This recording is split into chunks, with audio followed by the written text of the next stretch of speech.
बचने का उपाय बता रहे हैं। श्री सुखदेव स्वामी कहते हैं, हे राजन, नरक की यातनाओं से बचने का मात्र एक उपाय है, और वो उपाय है भगवत नाम की शरणागति। भगवत नाम के प्रभाव से ही जीव नरक की यातना से बच सकता है।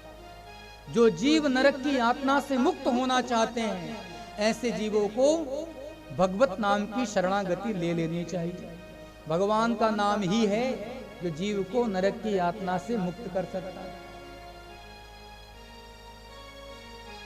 जीव के जीवन में जब पाप कर्म अधिक हो जाते हैं तो जीव को नरक ले जाने की तैयारी की जाती है, और उन पाप कर्मों को समाप्त करने का सामर्थ्य भगवत नाम में है। भगवत नाम बड़े से बड़े पाप कर्म को समाप्त कर देता है।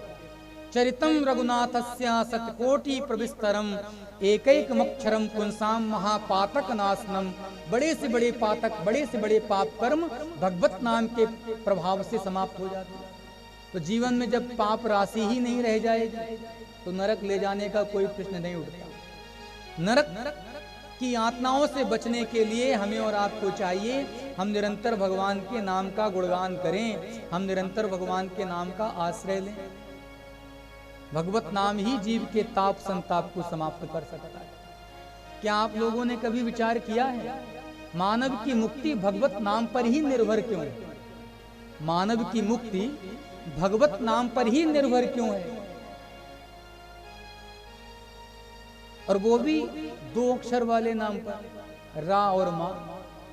मानो कि हमारी सनातन संस्कृति ने इस 2 अक्षर वाले नाम को ही मानव की मुक्ति का आधार और मानव की मुक्ति का आश्रय मान रखा है।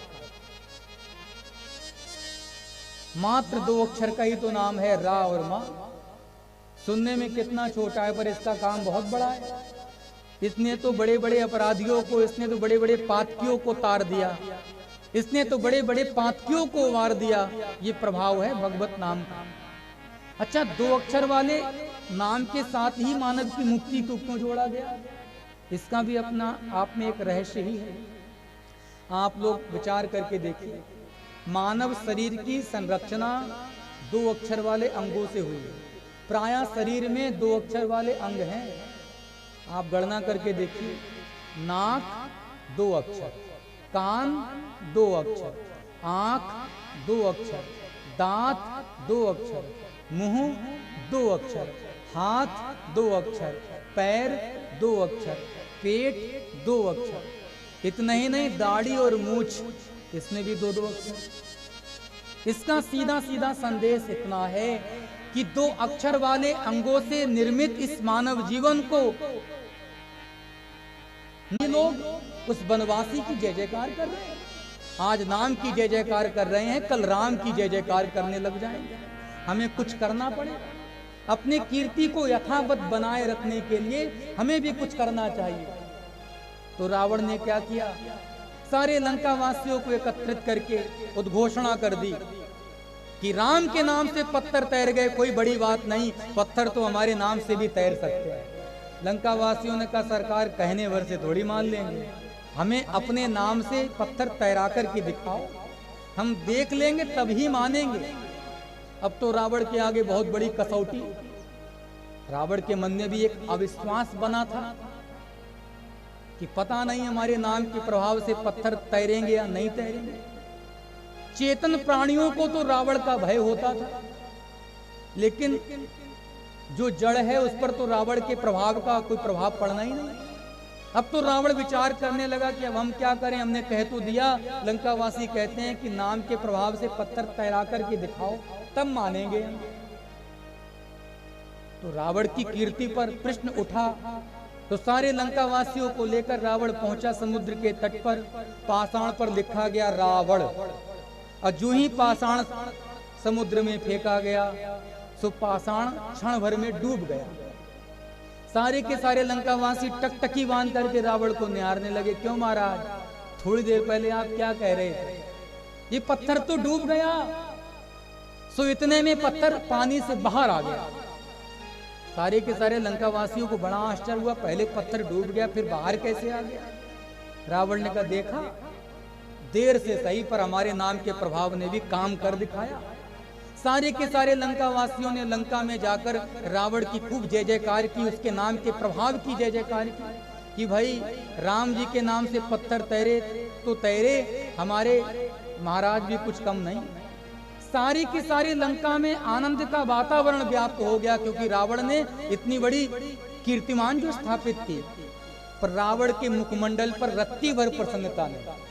देवी मंदोदरी ने कहा, महाराज हम तो सुन रहे हैं कि आज आपके नाम से समुद्र में पत्थर तैर गया।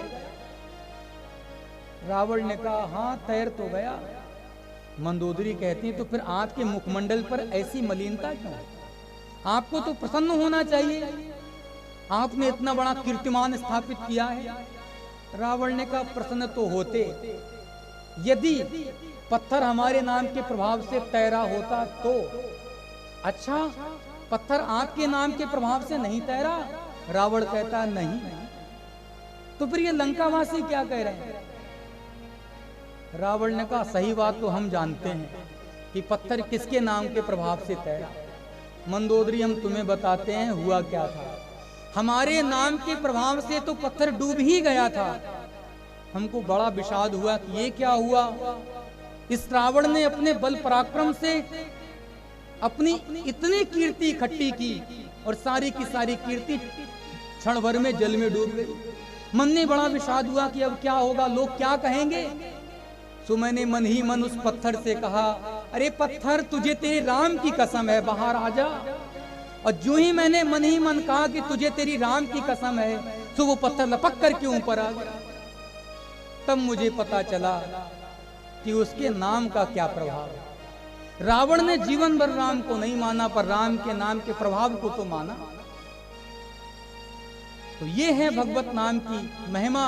भगवत नाम के प्रभाव से जीव भवसागर से पार जा सकता है।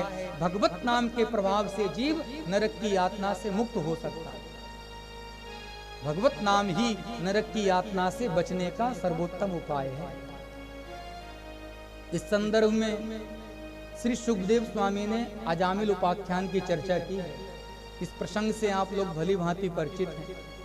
जीवन भर पाप कर्म किया, कान्य कुब्जे दुजा श्रेष्ठा दासी पति रजा मिला, पर भगवत नाम के प्रभाव से अजामिल भी नरक की यातना से बच गया।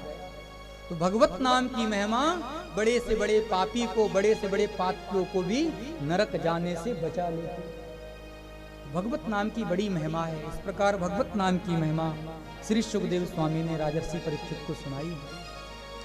आगे चल करके दक्ष प्रजापति की 60 कन्याओं की चर्चा है।